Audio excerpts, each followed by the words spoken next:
Good morning, everybody. It is the 13th of December 2025, and today we are going to go check out something I saw over at my buddy's junkyard when I went to pick up the switch knob for the Farmall H. Yeah, it might be an early Christmas present for me.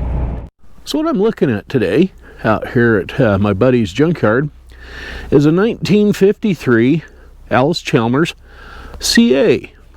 Now, I know a lot of you are going to go, well, Dave, I thought you liked International. I do. I have a passion for both red and orange tractors and their equipment. I know you're saying, Dave, what do you need another tractor for? You're not even living on a farm. Well, I still like to collect them.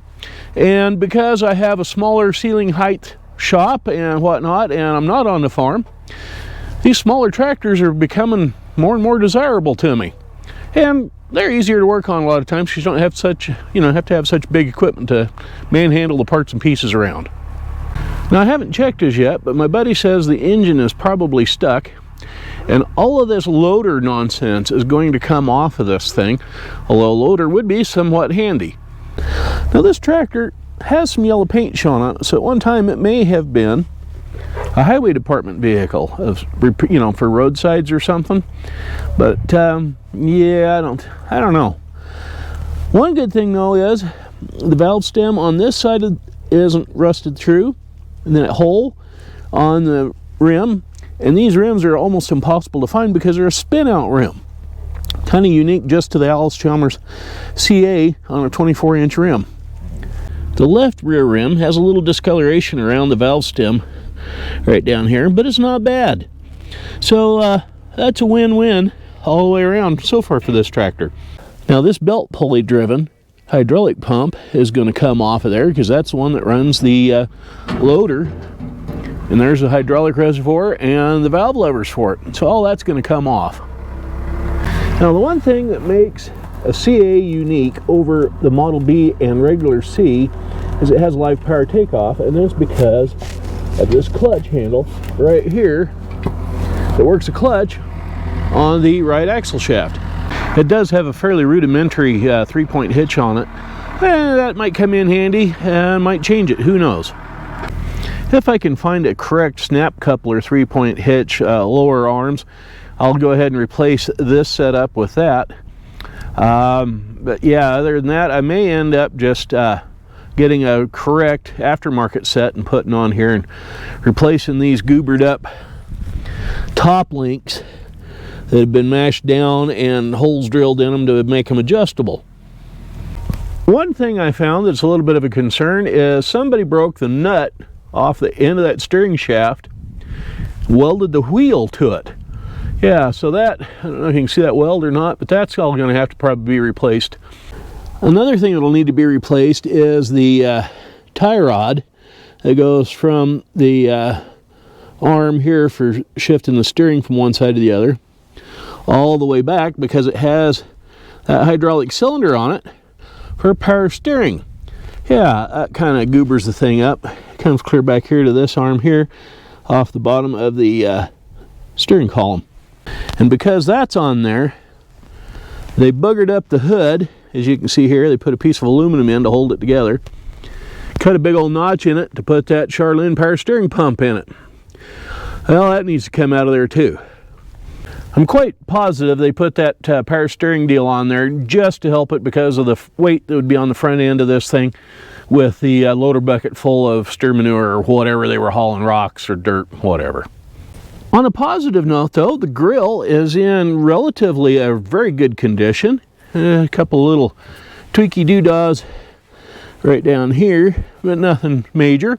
And it has its shutter still in place there behind the grill. And there is the control knob for it right there. This particular unit comes equipped with a distributor even, which that's going to be handy seeing how it's already been converted to 12 volt. Fuel tank has a nice wahoo or two in it. There's one right there. A little bit of a dimple right there, and there's a nice one over on the other side there in the back corner. But depending on how the inside of the tank looks, that could be reused unless the tank's all rotten, and we'll have to find a different tank. Down there is the deal that a snap coupler would hook to, or a pin style connection would for the implements would hook to. So either way, yeah, that might be a handy addition to find and put back on there. Now, the rear tires are rather checked a little bit from age and whatnot, but the front tires, they're not even close to being a tractor tire, but I think they're the right rims. So as regarding tires, I think I have a pair of brand new 11.224 tires there at the house, and the front tires are not too bad. Tires and tubes for this tractor run about $100. So yeah, we'll put the right tires on the front end of it and run around with it for a while with these rear tires and see what happens. Yeah, I might get crazy idea and change them all. Yep, there is a matched pair of brand new 11.2 but 24 tires. That would fit nicely on the back end of that tractor. Yeah. Now I don't really need another tractor. However, I have a credit over there with Dale for some of the stuff I did have that is larger that I can't use anymore. He figures he still owes me some money even if I take that little Alice CA off of his hands. So that's part of the reason why I'm taking the CA, is because it's another trade deal. That way there's no cash involved, that sort of thing. It's kind of the way we like it. There's no government involvement that way. Yeah. Well, it probably is now that I mentioned it, but yeah. 'Tis the Christmas season and all that, so here's another one for you. Tampax just announced today that they are going to discontinue the use of string in lieu of tinsel. It'll only be good for the Christmas period.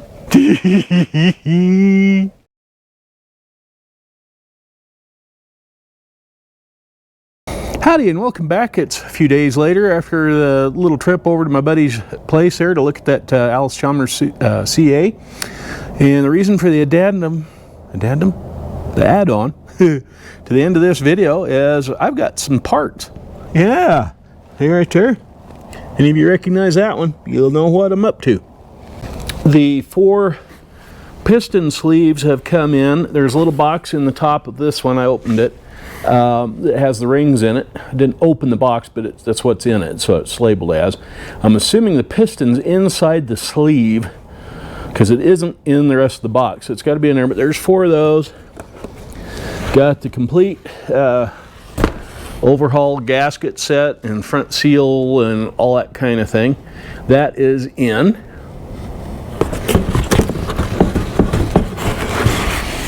Along with,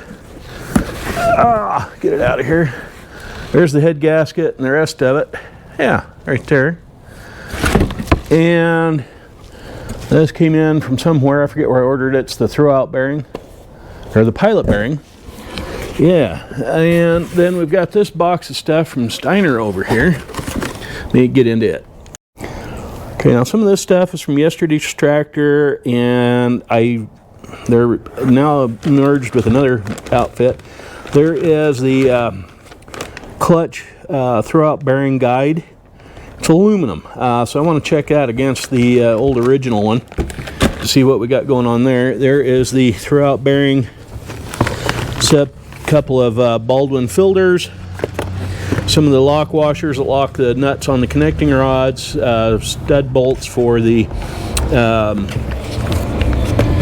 manifolds. This has got a crush washer and an oil test cock in it for the oil pan, and thermostat. There's the manifold studs. Yeah, so the parts are slowly coming. So that's just a quick update on parts and pieces coming in for the Super M Farmall's overhaul. I'm going to run this over to the shop today so the guys got the parts in case they get the block and head back in time. They can start working on it. I still haven't got any of the valve train kit yet. That's still coming. I'm assuming the pistons are in those sleeves, like I said. I'm going to let them dig through it and find out and lose the parts. That way they're responsible for it if they lose parts. Anyway, it's about lunchtime, and I'm going to get going before it gets nasty again. If you've been following along, the weather here in the Northwest has been pretty bad. A lot of rain, snow in the higher elevations. Today, this afternoon, we're expecting winds 50 mile an hour with gusts higher than that. So, yeah. Maybe my leaf problem will blow away today. Anyway, I'm going to take you all along with me, just in case there is something new in the way of whatever they're doing with the engine head and that over there at the shop. If there is something new with that, then I'll film that. Otherwise, y'all have a great day, and thank you for watching. Don't forget to hit that black oval thing down there that says subscribe on it now. Doesn't cost you anything, and you can do it while you're watching me jabber. Anyway, thanks for watching, and I appreciate everybody that has subscribed to the channel. If you like dealing with old iron and antique tractors and that kind of thing, you just keep right on following. We'll catch up with you later. Bye-bye for now.